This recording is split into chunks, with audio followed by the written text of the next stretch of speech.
arms work just as hard as our legs. Fire up your triceps. Your hips are dipping, always the option to come down to the knee. Not as a weakness, but as a sense of strength, something that's empowering. Namaste.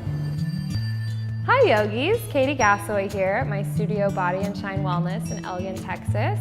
Today I wanted to give you guys just a short little flow. That's probably been one of the most requested things I've gotten as far as these video goes, is things people could do, my students could do at their house or maybe like on a lunch break, just to kind of get them moving on days where maybe we don't have time to do a full yoga class. I know that happens sometimes, unfortunately. I even have it that way. So anyway, today's flow is going to be short, quick. It's going to be mostly focused on lower body, hips, kind of hamstring type stuff. So let's go ahead and get started, and we're going to start with child's pose. So for child's pose, you're just going to start on your mat, big toes to touch, knees out as wide as you feel comfortable, letting your forehead, your upper body just release down towards the ground.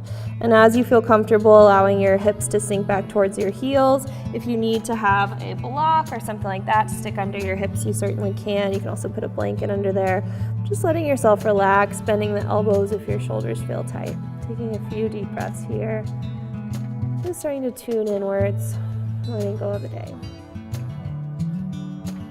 And then as you feel ready, starting to make your way up into all fours and coming into downward facing dog. Hands about shoulder width distance apart, feet about hip width distance apart. And since we are working on our lower half, maybe just taking a moment to pedal out the legs, bend one knee, press the heel to the floor, bend the other, letting those hamstrings start to open. Taking a few deep breaths here. And slowly starting to walk your way up to the mat, taking small steps for the same reason. So letting your legs stretch out with every small little baby step you take. Once you get all the way up to the top of your mat, feet wider than hip width distance, but not quite mat width distance, for yogi squat. So coming down nice and low into your first yogi squat. For those of us who are a little tighter, yogi squat may look like this. You can also sit on a block if you have any balance issues. And then just kind of rocking into your yogi squat. Not all of us are going to be able to do this with heels on the floor, and that's okay. So after you take a few deep breaths there, working your way into a forward fold, bringing the feet a little bit closer together, relaxing the head and neck, bending the knees if the hamstrings are tight. Then inhale, come into a halfway lift, hands onto the shins, squeeze the shoulder blades down and back, keep your belly really firm. Then as you exhale, plant your hands down, step your right foot back to a low lunge. So coming all the way back with that right foot, may take a couple steps to get there. Then on your next breath in, rising all the way up to crescent lunge, shoulders coming over hips, arms overhead. If the low back feels tight, just bending that back knee a little bit, tucking the pelvis slightly forward, giving yourself some more space there. Keeping the belly really strong, lowest ribs pull into center, one more inhale. And exhale, warrior two. Peel that back heel down, maybe shimming out your stance a little bit. Now hips open towards the side, arms come parallel to the ground, looking over that front finger. Feeling the chest open, shoulders roll down the back. Then inhale to star pose. Heels in, toes out, arms up. Getting nice and big, stretching out the sides of your body. Then exhale to horse. Hands come to heart center and bend the knees. Now, knees should stack over the ankles. So for those of us who have a little longer stance or shorter legs, in my case, bring the feet a little closer together. Hands come on top of the thighs.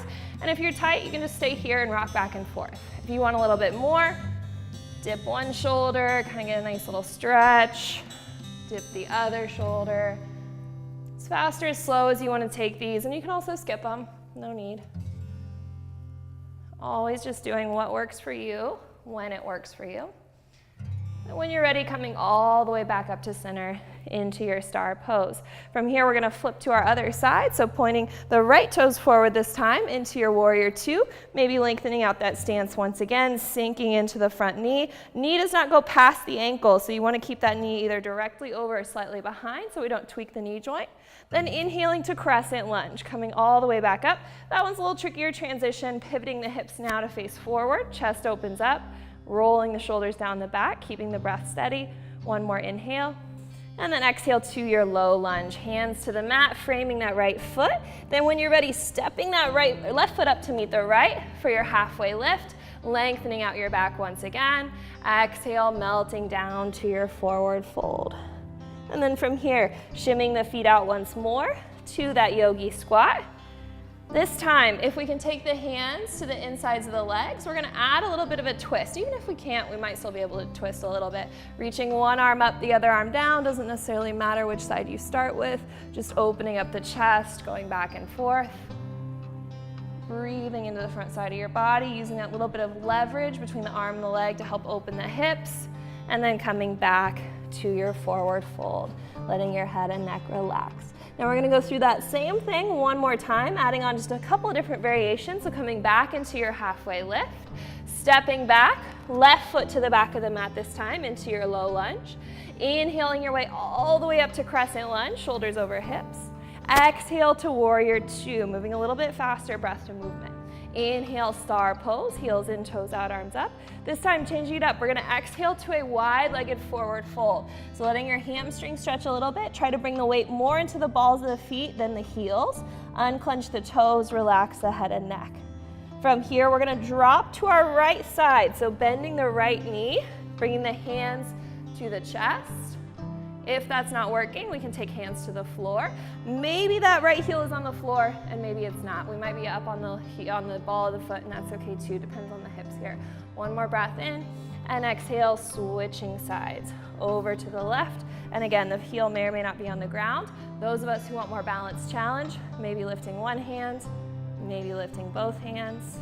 One more inhale. As you exhale, making your way back to that wide-legged forward fold. Relax your head and neck. Hands either come to the hips or arms out to a T, your choice. Long, flat back as you rise all the way up, breathe in. Exhale, back to your warrior two, back to our flow. Inhale, crescent lunge, shoulders up overhead. Exhale, low lunge, hands to the mat. Inhale, halfway lift, step your right foot up to meet your left. Exhale, forward fold, let your head and neck relax. Inhale, yogi squat, separate your feet, lift up your heart. And exhale, sink a little deeper. Then from here, hands to the floor, stepping your way all the way back to your downward facing dog. Take a full breath in and a full breath out. Then sealing your practice, just like we started, coming down to your knees, big toes to touch, ending in child's pose with a few deep breaths here.